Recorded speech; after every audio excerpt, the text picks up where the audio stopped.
Hello, my name is Raul Mejia. I top 4 with this decks, the Empty Jar decks for 2013 for the band list. Don't really run a lot of monsters in this deck. I'm just going to show you a quick deck profile, what it is. Run one Morphing Jar. That's the heart of the deck, replenishes your hand.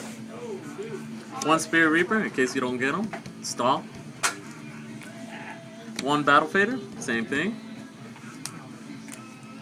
Swift Scarecrow, same thing. Why do you only run one copies of Swift Scarecrow and Battle Fader? Because you don't want to run as much as them, because if you do, you're just going to end up with dead draws. Because somebody could bust out Skill Drain, or Mind Drain, Soul Drain, something just to negate the effects. And you want to run the deck faster. So that's why I make a 41 limit. One Marshmallow, just to piss them off. Double Needleworms. And to make a mill, this will help you not to mill yourself out. Deck yourself out with Morphing Jar.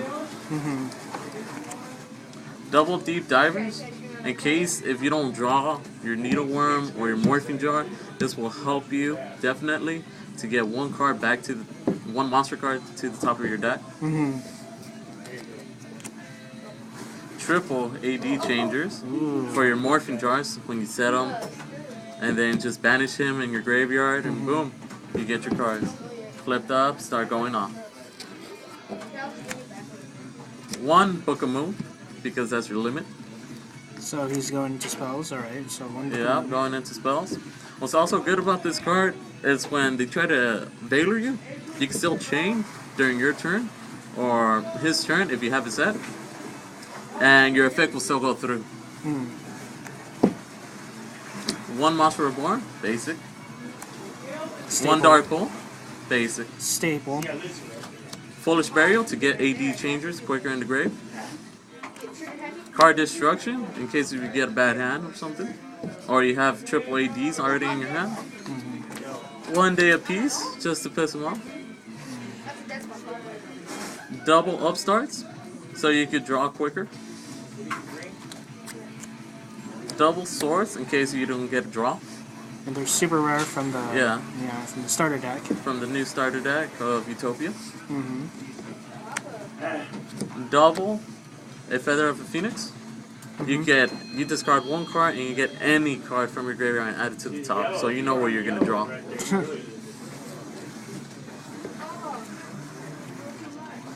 Double Magical Stone of Excavation. That helps you to get your AD Changers to the graveyard or anything that you don't really need in your hand, and get one spell card like Book of Eclipse and just play it during your turn and just banish your AD Changers. That's a good ass combo.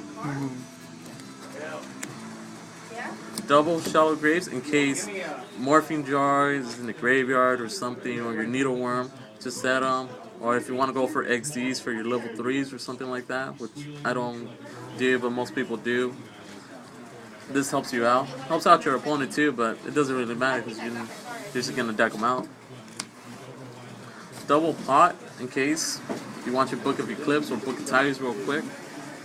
Really have to think about the combos that you make through this deck. Double MSTs until they not only works if you have your opponent running with Skill Drain, Soul Drain, something you can't activate through the hand or negates monster effects of magic or spell card. Triple Book of Eclipse. The star card right here. Yeah, the heart of the card, heart of the deck.